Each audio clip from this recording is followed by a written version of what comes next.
No cabe duda que el conflicto final en este mundo va a ser un conflicto que tiene que ver con la adoración, con la forma en que adoramos a Dios, el día en que adoramos a Dios. Quiero comenzar leyendo Apocalipsis 14, 6 y 7 y luego los versículos 9 al 11. Los versículos 6 y 7 contienen el mensaje del primer ángel, mientras que los versículos del 9 al 11 contienen el mensaje del tercer ángel. Estos son los últimos mensajes de Dios al mundo.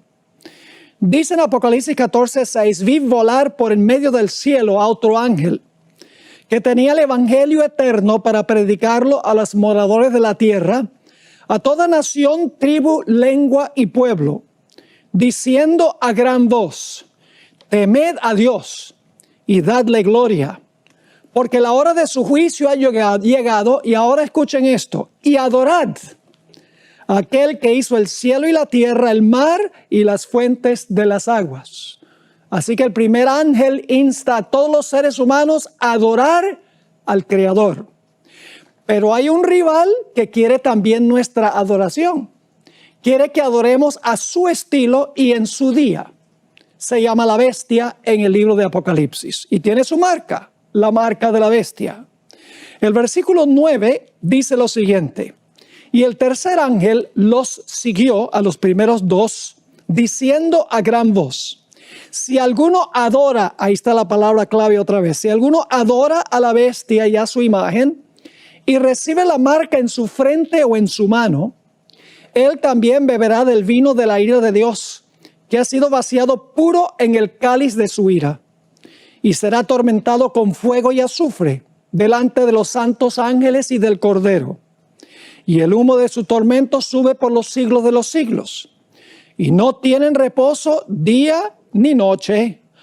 Aquí viene la palabra clave otra vez: los que adoran a la bestia y a su imagen, ni nadie que reciba la marca de su nombre. Dos personajes están buscando nuestra adoración al final de la historia: Dios, el Creador, por un lado, y el impostor, la bestia, por el otro lado. Ambos reclaman la adoración de los seres humanos. Ahora, esta tarde vamos a estudiar una triste historia. Vamos a repasar esa historia de los eventos que ocurrieron con el pueblo de Israel. Pero primero quiero comenzar leyendo 1 Corintios 10 y el versículo 11. Porque este versículo nos dice que los eventos que ocurrieron con Israel van a suceder también en los últimos días con el pueblo profeso de Dios.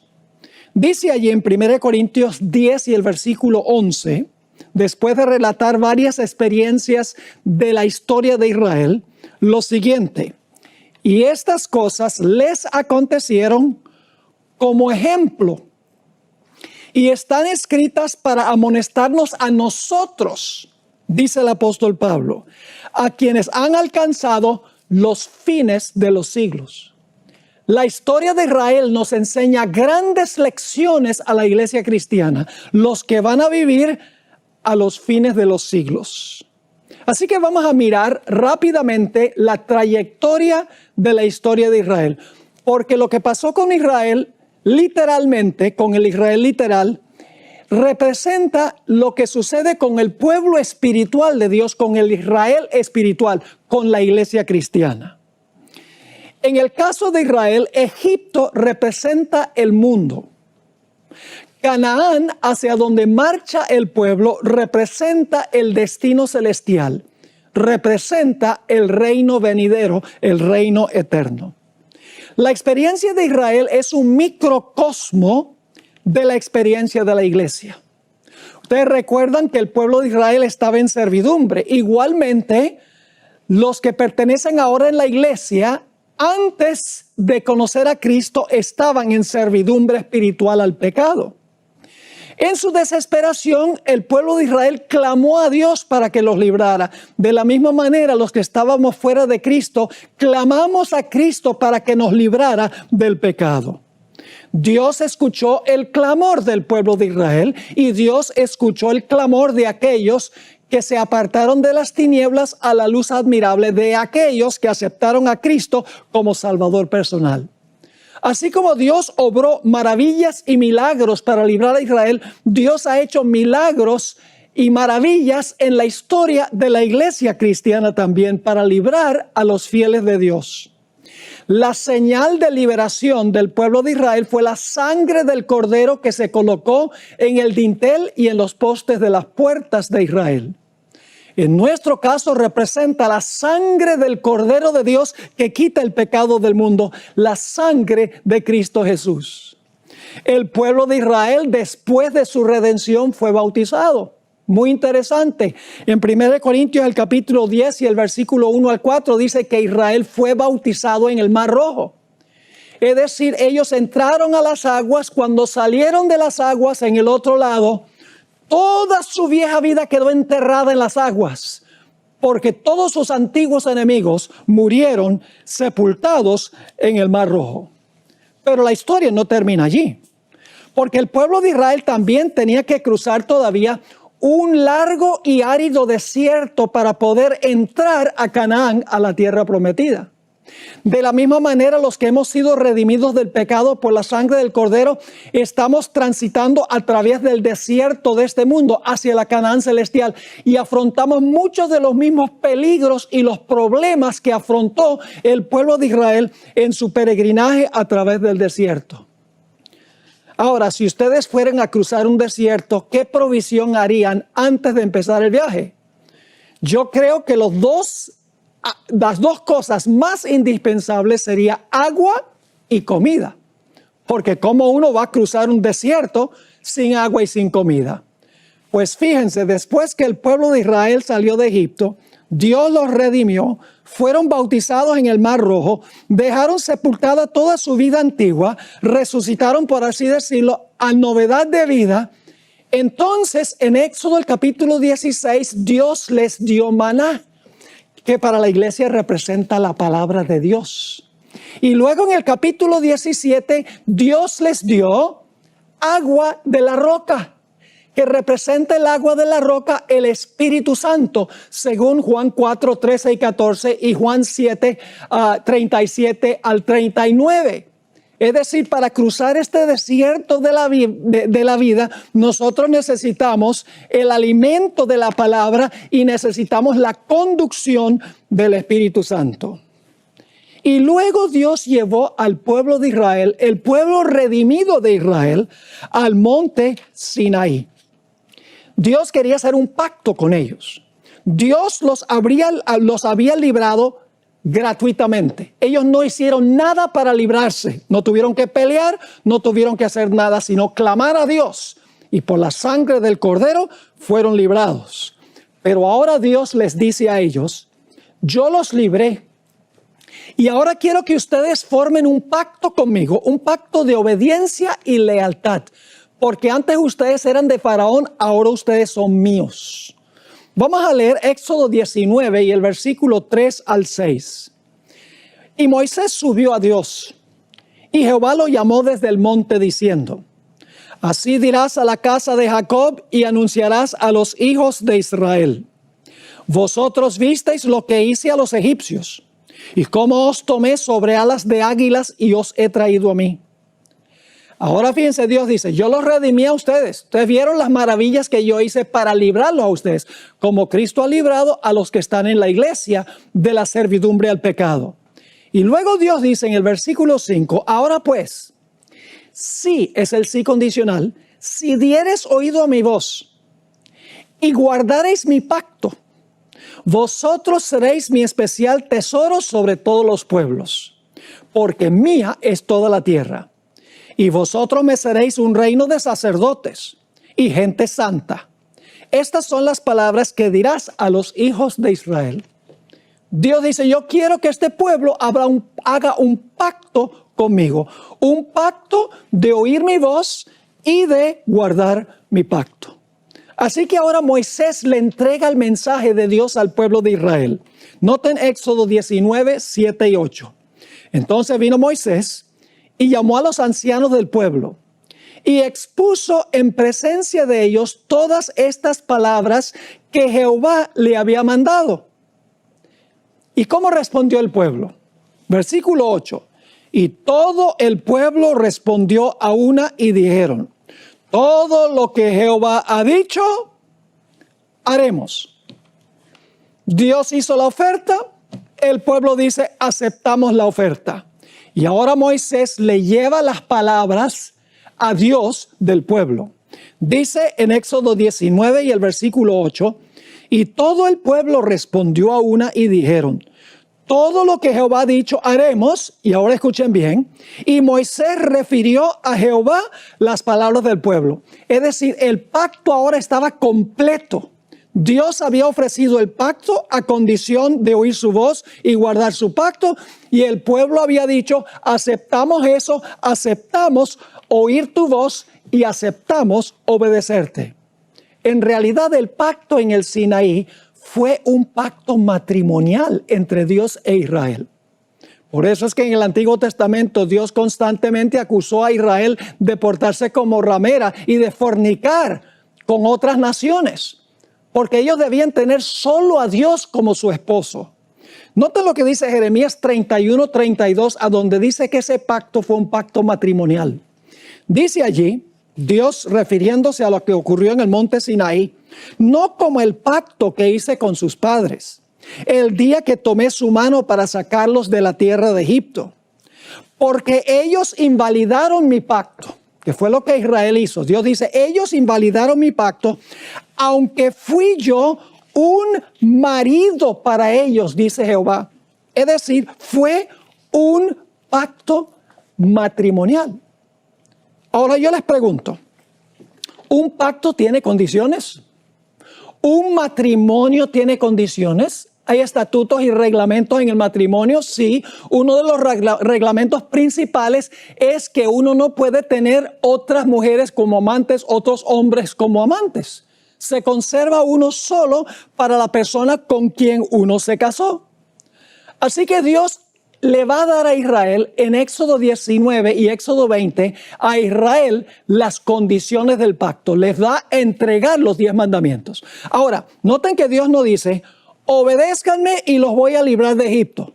No, Dios dice: yo los libré de Egipto, ahora ustedes por gratitud me van a obedecer y van a guardar mis mandamientos. Jesús dijo: si me amáis, guardad mis mandamientos. Es decir, Israel debía amar a Dios porque los libró sin esfuerzo de ellos.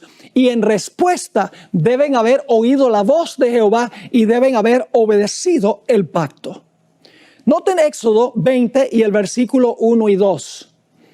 Aquí en realidad comienzan los 10 mandamientos. Generalmente la gente piensa que los 10 mandamientos comienzan donde dice: no tendrás dioses ajenos delante de mí.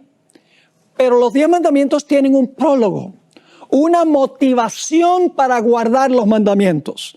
Dice en Éxodo 20, 1 y 2, y habló Dios todas estas palabras diciendo: yo soy Jehová tu Dios, que te saqué de la tierra de Egipto, de casa de servidumbre. Dios dice: yo los libré a ustedes. Y luego en el siguiente versículo, Dios empieza a dar los 10 mandamientos, que son los reglamentos del matrimonio.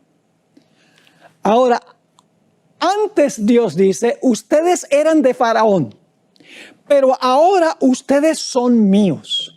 Y cuando Dios terminó de revelar los 10 mandamientos, los habló y los escribió con su propio dedo. Le entregó los 10 mandamientos a Moisés. Noten lo que dice Éxodo 31 y el versículo 18. Y dio a Moisés, cuando acabó de hablar con él en el monte Sinaí, 2 tablas del testimonio, tablas de piedra escritas con el dedo de Dios. La fidelidad de la iglesia de Dios en el Antiguo Testamento no duró mucho tiempo. Su obediencia a Dios duró solo unos días. En realidad fue infiel a su pacto matrimonial muy pronto. Noten lo que dice Éxodo 32 y el versículo 1. El siguiente versículo, después que leemos que Dios le dio los 10 mandamientos a Moisés. Dice ahí en Éxodo 32 y el versículo 1. Viendo el pueblo que Moisés tardaba en descender, como la segunda venida de Jesús ha tardado más de lo que nosotros pensamos, dice, viendo el pueblo que Moisés tardaba en descender del monte, se acercaron entonces a Aarón y dijeron, levántate, haznos dioses. Ahora escuchen bien, la palabra Elohim se traduce dioses y también Dios. El plural aparece muy a menudo como singular. Por ejemplo, en Génesis 1:1, en el principio creó Dios. La palabra es Elohim, la misma palabra que está aquí.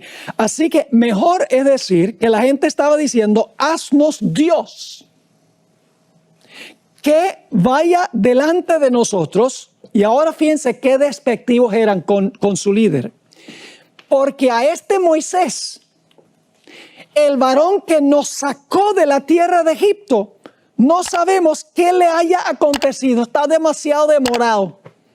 No sabemos qué le pasó a este Moisés, el que nos sacó de la tierra de Egipto.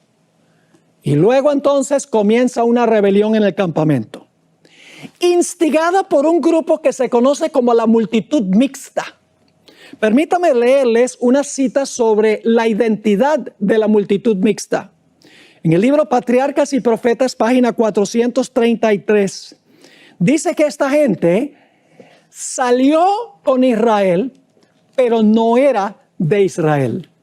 Dice lo siguiente, la multitud mixta que acompañaba a los israelitas desde Egipto daba continuamente origen a dificultades y tentaciones.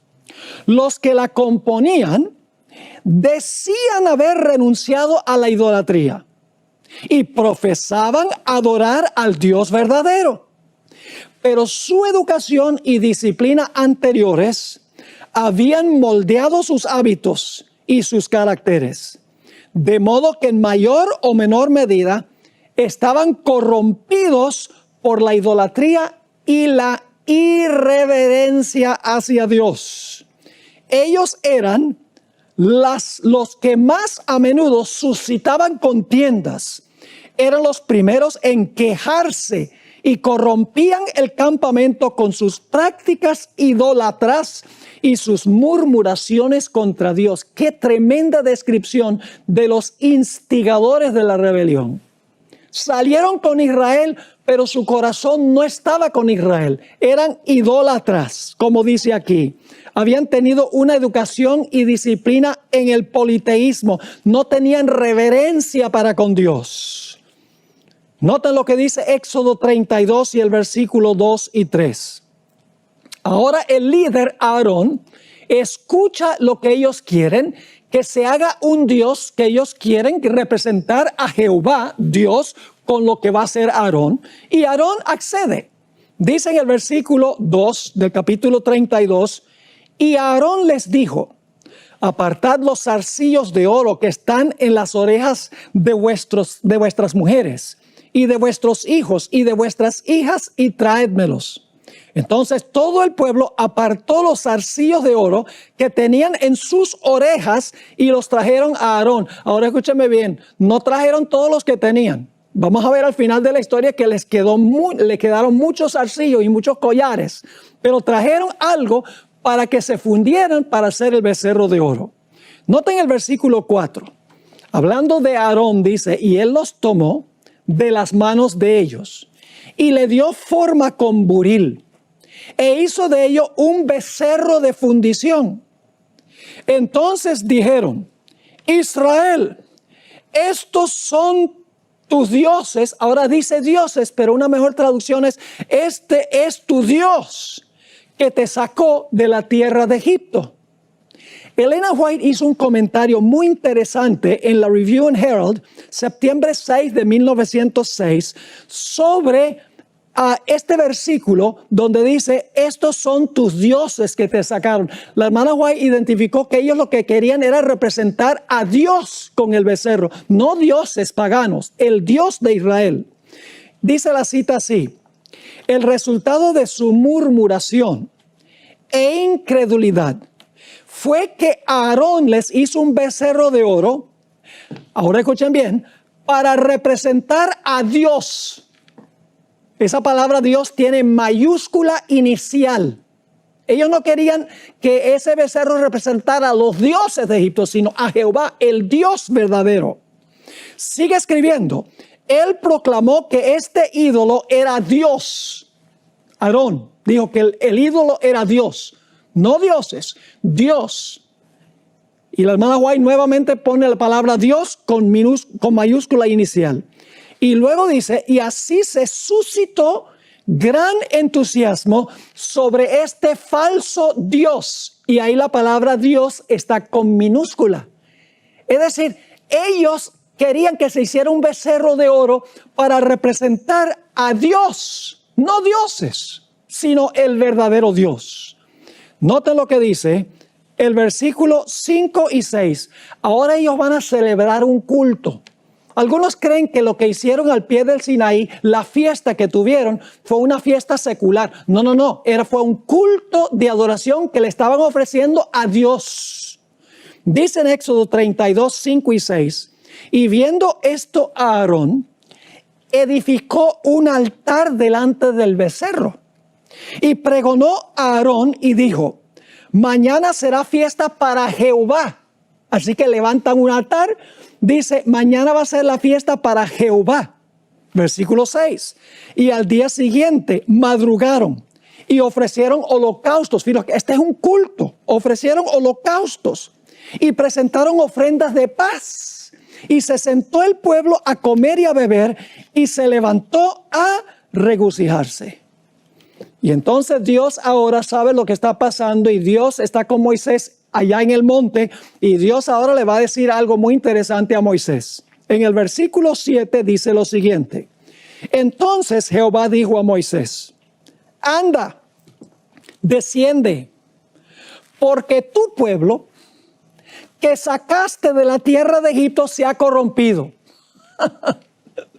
La gente había dicho, ¿dónde está este Moisés, el que nos sacó de la tierra de Egipto? Ahora Dios escuchó eso y dice, mira, lo que está haciendo tu pueblo, que tú sacaste de Egipto.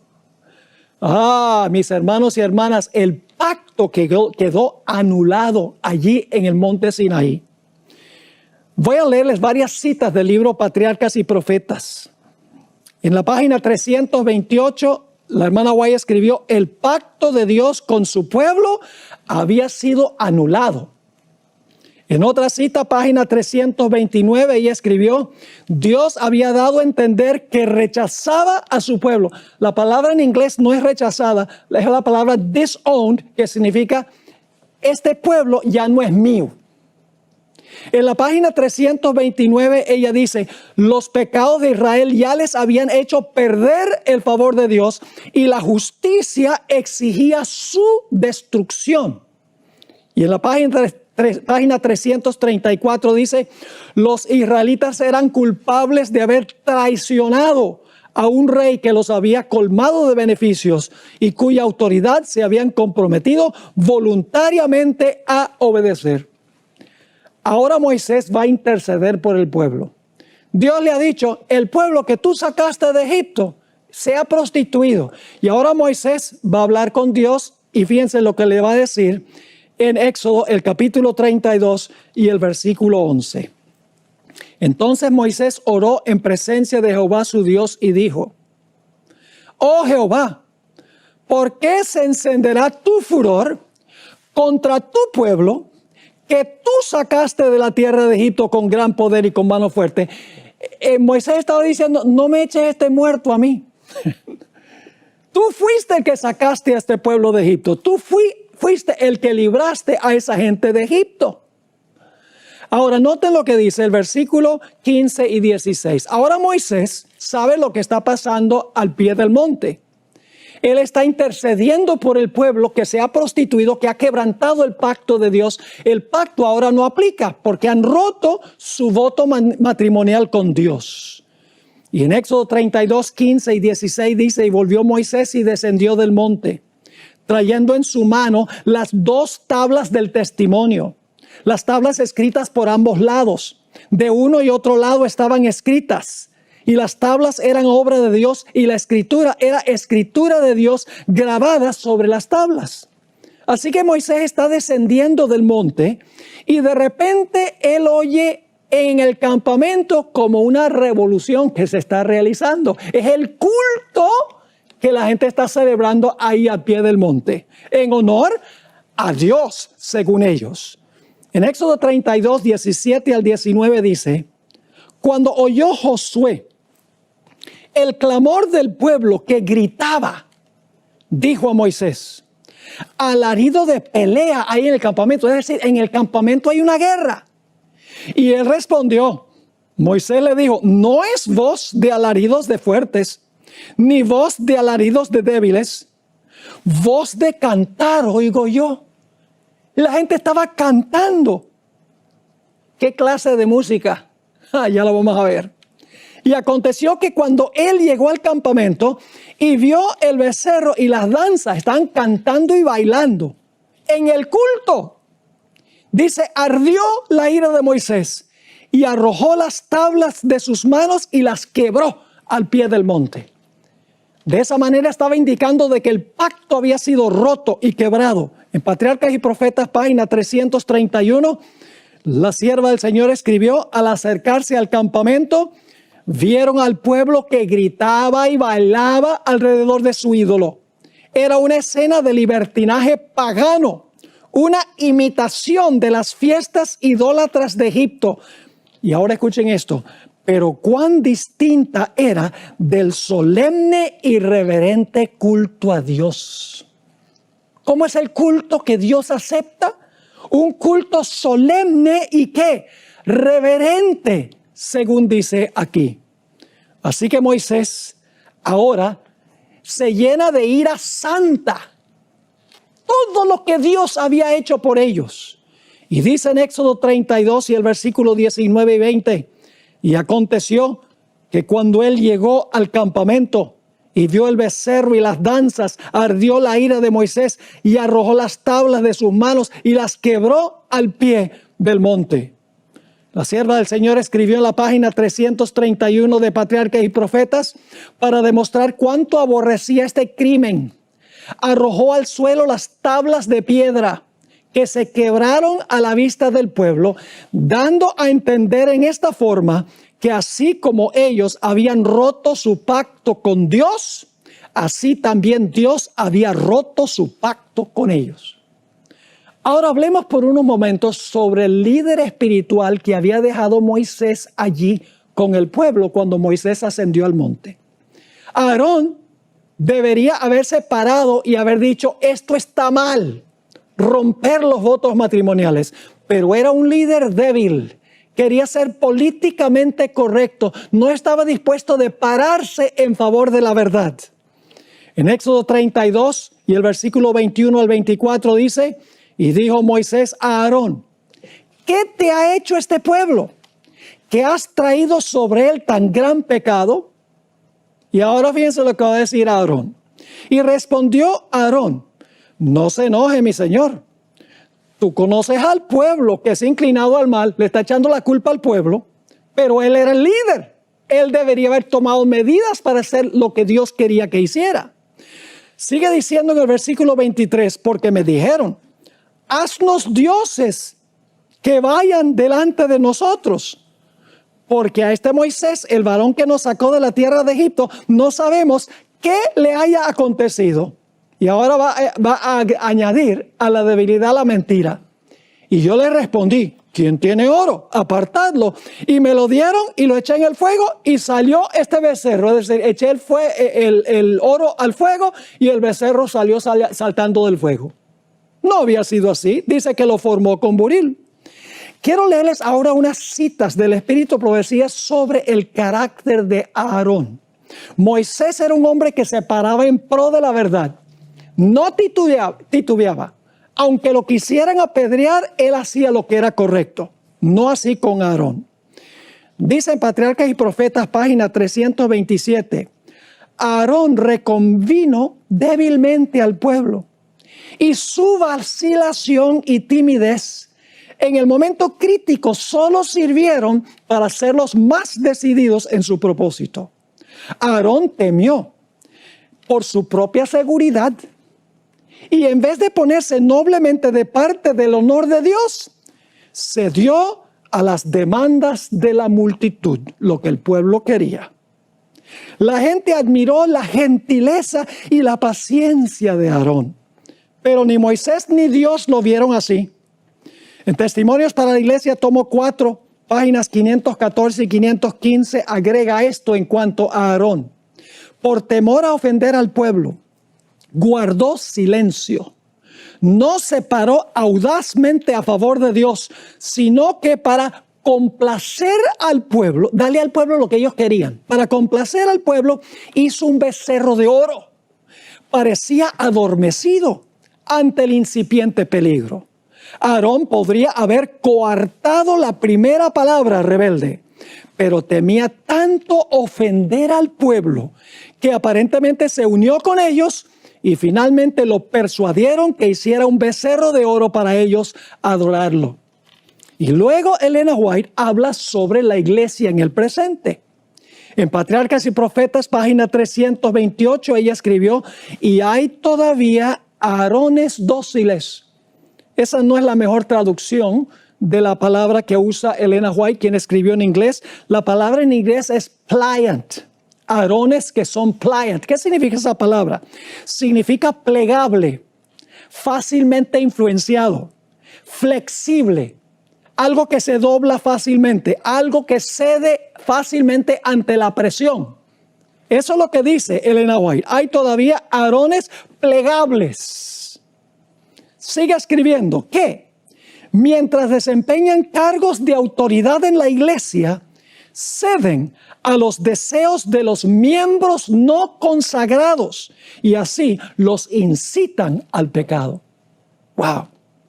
Una última cita sobre el carácter de Aarón, Patriarcas y Profetas, página 333. De todos los pecados que Dios castigará, ninguno es más grave ante sus ojos que el de aquellos que animan a otros a cometer el mal. Dios quisiera que sus siervos demuestren su lealtad, reprendiendo fielmente la transgresión, por penoso que sea hacerlo. Aquellos que han recibido el honor de un mandato divino no han de ser débiles y dóciles contemporizadores. No han de perseguir la exaltación propia ni evitar los deberes desagradables, sino que deben realizar la obra de Dios con una fidelidad inflexible. Esa es la clase de líder que Dios está buscando. No el líder que se deja llevar por la corriente de lo que la gente quiere. Elena White nos dice que inclusive algunos que se pararon en favor de la verdad perdieron sus vidas. Patriarcas y Profetas, página 327. Algunos permanecieron fieles a su pacto con Dios, pero la mayor parte del pueblo, no la minoría, la mayoría, se unió a la apostasía. Unos pocos que osaron denunciar la propuesta imagen como idolatría, fueron atacados y maltratados, y en la confusión y alboroto perdieron finalmente la vida. Así que Dios ahora le dice a Moisés, yo voy a destruir a este pueblo y voy a escoger a otro pueblo. Dios no tenía planes de hacer eso, pero Dios quería ver cómo se sentía Moisés en este caso. En Éxodo 32 y el versículo 31 y 31 al 33 dice, entonces volvió Moisés a Jehová y dijo, te ruego pues, este pueblo ha cometido un gran pecado porque se hicieron dioses, nuevamente debemos ponerlo en singular, porque se hicieron Dios de oro, que perdones ahora su pecado y si no, ráeme ahora de tu libro que has escrito. Dijo Moisés, mira, si tú no puedes salvar a este pueblo, entonces que perezca yo. La misma actitud que tuvo Jesús. Jesús dijo, estoy dispuesto de morir y sufrir la pérdida eterna con tal de salvar a mi pueblo. Ahora, ¿cómo debía mostrar el pueblo su humildad ante la reprensión de Dios? Éxodo 33 y el versículo 1 al 6 nos dice qué es lo que Dios recomendó que se hiciera o mandó que se hiciera. Dice allí en el versículo 1, Jehová dijo a Moisés, anda, sube de aquí, tú y el pueblo que sacaste. Todavía Dios está un poquito, podríamos decir, enfogonado. Dice, y el pueblo que sacaste de la tierra de Egipto, a la tierra de la cual juré a Abraham, Isaac y Jacob, diciendo, a tu descendencia la daré, y yo enviaré delante de ti el ángel y echaré fuera al cananeo, al amorreo, al eteo, al fereceo, al heveo y al jebuseo, a la tierra que fluye leche y miel. Y ahora Dios les dice a ellos, pero yo no subiré en medio de ti. Es decir, Dios dice, yo no voy a ir con ustedes, porque eres pueblo de dura cerviz, no sea que te consuma en el camino. Y oyendo el pueblo esta mala noticia, que Dios no iba a ir con ellos, vistieron luto y ninguno se puso sus atavíos, ninguno se puso sus joyas. La palabra atavío se refiere a joyas, porque Jehová había dicho a Moisés, fíjense que no se quitaron las joyas porque ellos se les ocurrió la idea, sino porque Dios lo mandó como señal de que ahora iban a ser fieles a Dios, porque Jehová había dicho a Moisés, di a los hijos de Israel, vosotros sois pueblo de dura cerviz. En un momento subiré en medio de ti y te consumiré. Quítate pues ahora tus atavíos, para que yo sepa lo que te he de hacer.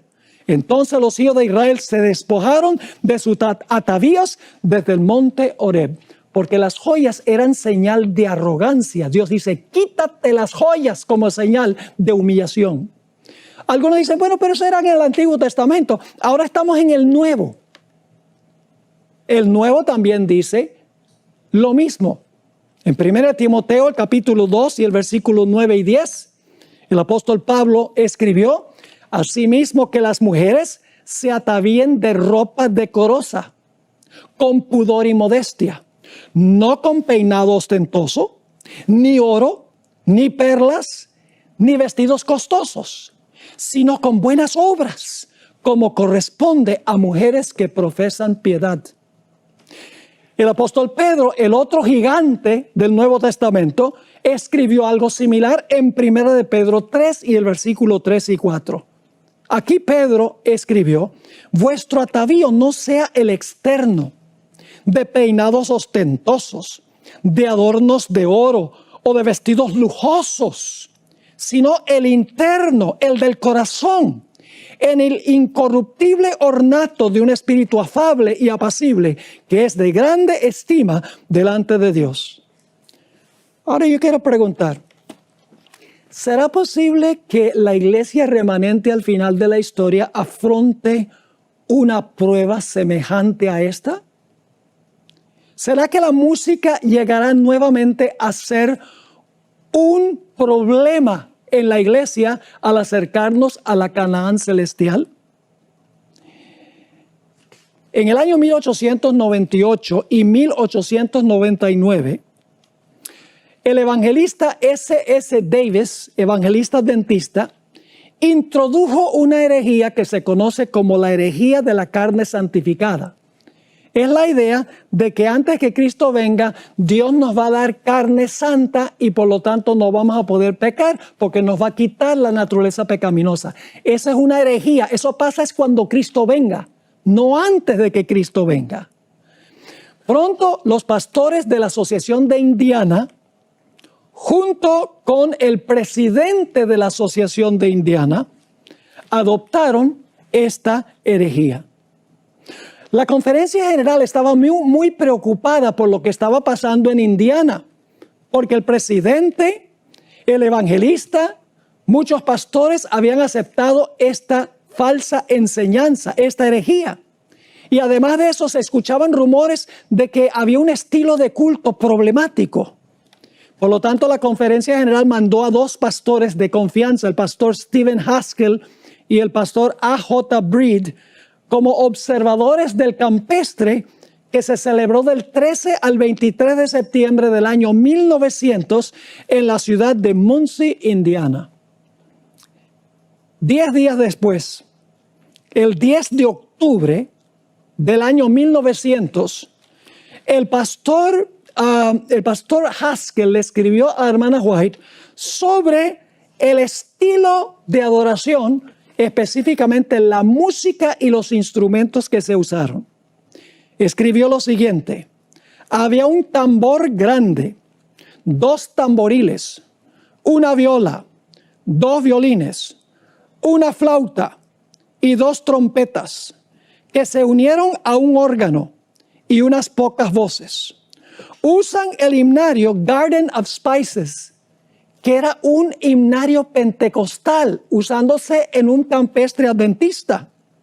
Y luego viene esta declaración: y tocan piezas bailables con letra sagrada. ¿Qué estaba pasando en ese campestre? Estaban tocando con esos instrumentos piezas bailables con letra sagrada, entremezclando lo santo con lo común. Ahora, la hermana White explicó que poco antes de cerrarse la puerta de la gracia, otra vez va a surgir en la iglesia adventista este problema. Voy a leerles un par de citas que encontramos. Estas citas están en Mensajes Selectos, tomo 2, empezando en la página 36 en adelante. Escribió ella sobre esta experiencia en Indiana. No resumiré toda la historia porque es demasiado penosa. Pero en enero pasado el Señor me mostró que en nuestras reuniones de reavivamiento se introducirían teorías y métodos erróneos y que se repetiría la historia pasada. Me sentí angustiada, dice la hermana White. Se me instruyó para que dijera que en esas demostraciones estaban presentes demonios en forma humana que trabajaban con todo el ingenio que Satanás puede emplear para hacer que la verdad resultase ociosa para las personas sensibles. Y debía decir además que el enemigo estaba tratando de disponer las cosas de tal modo que las reuniones de reavivamiento, que han sido el medio de presentar la verdad del tercer ángel ante las multitudes, lleguen a perder su fuerza y su influencia. Y luego viene esta cita. La hermana White está escribiendo al pastor Haskell en respuesta a la carta que él envió sobre lo que había visto en ese campestre. Dice la hermana White: esas mismas cosas que habéis explicado que ocurrían en Indiana, el Señor me ha mostrado que volverían a ocurrir justamente antes de la terminación del tiempo de gracia. En la iglesia se manifestará toda clase de cosas extrañas. Habrá vocerío, acompañado de tambores, música y danza. El juicio de algunos seres racionales quedará confundido de tal manera que no podrán confiar en él para realizar decisiones correctas, y a esto consideran como la actuación del Espíritu Santo. Mis hermanos y hermanas, déjeme ser explícito. Aquí no estoy criticando a ningún individuo. Sencillamente estoy advirtiendo sobre lo que dijo Elena White que iba a suceder al final de la historia. Lo dijo por inspiración, porque sus escritos son inspirados. Hermanos, la música rock, disco, reggaetón, jazz, hip hop, techno, salsa, merengue, rumba, mambo, y puedo continuar mencionando todos los matices musicales, fueron creados para el mundo secular, para el mundo. Esos matices musicales no fueron creados para el culto, para la iglesia. Y cuando adoptamos esas clases de música, ese estilo de música, lo incorporamos a la iglesia y le ponemos palabras sagradas. Es mezclar lo santo con lo común, que veremos mañana. Es inaceptable ante Dios. Ahora, algunas personas han minimizado lo que pasó en el campestre de Indiana. Y dicen que lo único que criticó Elena G. White fue la falsa enseñanza que se estaba enseñando allá. Que no era el estilo de la música ni el estilo del culto lo que ella criticó. Pero nada de esto, mis hermanos y hermanas, es cierto. Sus comentarios revelan con absoluta claridad que ella no solo se opuso a la falsa teología de la carne santificada, sino que se opuso también al estilo de culto y a la música que se usó allí. Los comentarios de Elena White sobre este campestre se encuentran en Mensajes Selectos, tomo 2, página 36 a la página 45. Si ustedes leen esas páginas, van a encontrar los siguientes puntos principales. Y luego voy a leer algunas citas del Espíritu de Profecía que corroboran los puntos principales que voy a mencionar. Elena White escribió que Satanás usó este estilo de culto para desviar a la gente de la verdad presente y para lograr que el mensaje del tercer ángel perdiera su fuerza y su influencia. También escribió que el Espíritu Santo nunca se manifiesta en ese estilo de culto. Escribió que ese estilo de culto no se necesita para convertir a las almas. Dijo que ese estilo de culto se iba a ver de nuevo, como notamos, en las reuniones de reavivamiento de la iglesia adventista, justamente antes de cerrarse la puerta de la gracia. También escribió que no se debería estimular esta clase de culto. La hermana White no solo criticó la falsa teología que se estaba enseñando, la hermana White también criticó severamente el estilo de culto y específicamente la música que se usó en ese culto. Permítame ahora leerles citas de Elena White que corroboran todos los puntos que acabo de mencionar. Estoy leyendo de esas páginas, página 36 a la página 45, escogiendo algunas partes. Escribió Elena White: el Espíritu Santo nunca se manifiesta en esta forma, mediante ese ruido desconcertante.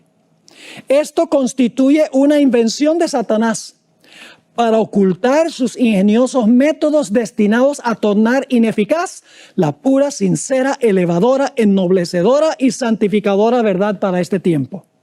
Es mejor no mezclar nunca el culto de Dios con música. Ahora escuchen bien, tiene que ver con la música. Es mejor no mezclar nunca el culto de Dios con música que utilizar instrumentos musicales para realizar la obra que en enero pasado se me mostró que tendría lugar en nuestras reuniones de reavivamiento. Dice que el problema era con la música y la forma como se usaron los instrumentos musicales. Sigue escribiendo: la verdad para este tiempo no necesita nada de eso para convertir a las almas. A veces se usa el argumento, bueno, hay que darle a la gente la música que le gusta. Pero lo que convierte al alma, mis hermanos y hermanas, es la palabra de Dios. La música apoya el mensaje de la palabra de Dios. Así que dice ella, el ruido desconcertante aturde los sentidos y desnaturaliza aquello que, si se condujera en la forma de vida, fíjense que tiene que ver con la forma, si se condujera en la forma de vida, constituiría una bendición. El influjo de los instrumentos satánicos, hay un problema de traducción aquí, no voy a entrar en eso. Los instrumentos satánicos no son instrumentos musicales, son seres humanos que usan los instrumentos. Pero dice ella, el influjo de instrumentos satánicos se une con el estrépito y el vocerío, con lo cual resulta un carnaval. Y a esto se lo denomina la obra del Espíritu Santo. Escribió, no debería estimularse esta clase de culto. No es la herejía, es la clase de culto.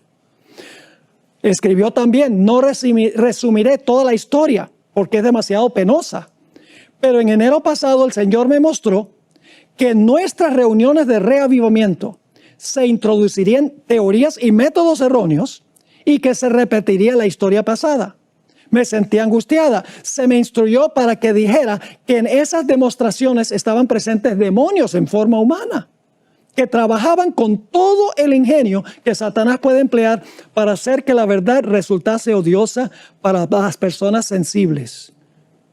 Y luego sigue escribiendo, debía decir además que el enemigo estaba tratando de disponer las cosas de tal modo que las reuniones de reavivamiento, que han sido el medio de presentar la verdad del tercer ángel ante las multitudes, lleguen a perder su fuerza y su influencia.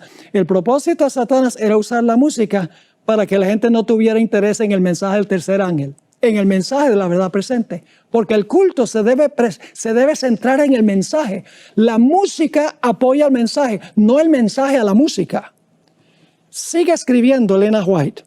El Espíritu Santo no tiene nada que ver con ese desorden perturbador y esa varaunda significa desorden, que me fueron mostrados en enero pasado. Satanás trabaja en medio del estruendo y de la confusión producida, escuchen eso, por esta clase de música. No la teología, la música, la cual, si fuera dirigida debidamente, serviría para alabar y glorificar a Dios. El diablo hace que tenga el mismo efecto que la mordedura ponzoñosa de la serpiente. Un día estaba yo presentando un tema sobre la música y vino una persona y me dijo, pero pastor, usted está equivocado cuando dice que el sermón debe ser el centro del culto. Y yo le dije, pero ¿cómo es que estoy errado por decir que el sermón debe ser el centro del culto?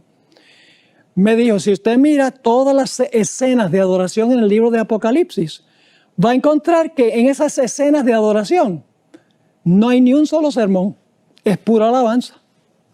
Por esa razón es que en algunas iglesias se va muchísimo tiempo en la alabanza y luego queda nada más un cortico tiempo para el sermón. Y no lo digo porque me lo dijeron, sino porque soy predicador y tengo esa experiencia. He ido a iglesias a donde se dedica 1 hora a la alabanza y después dicen, pastor, tiene 15 minutos para predicar el sermón. Eso es poner la carreta antes que el caballo, mis hermanos y hermanas. Porque el culto debe centrarse en el sermón. Por eso es que tradicionalmente el púlpito ha estado en el centro de la plataforma. La Iglesia Católica es el altar, porque la teología católica dice que el centro del culto es la misa o la Eucaristía. En muchas iglesias protestantes hoy en día no tienen ni púlpito ni altar, tienen un escenario grande. Están diciendo que ahí el entretenimiento es lo central. Pero en la iglesia adventista el púlpito está en el centro porque la predicación de la palabra es central en el culto adventista. Y entonces yo le miré y le dije, sí hay sermón. Me dijo, muéstremelo. Yo no veo ningún sermón. En Apocalipsis 4, Apocalipsis 5, Apocalipsis 19, Apocalipsis 7, hay escenas de adoración y nunca hay un sermón. Yo le dije, el problema es que no te has fijado cuidadosamente en esas escenas de adoración. Le dije, ¿tú has visto por qué están cantando esos grupos en los diferentes capítulos? Me dijo, no, sencillamente están cantando. Yo le dije, no están sencillamente cantando. El himno está acorde con un evento que acaba de ocurrir. Y luego le mencioné, cuando Cristo nació, los ángeles cantaron un himno. Claro que cantaron un himno. Cantaron un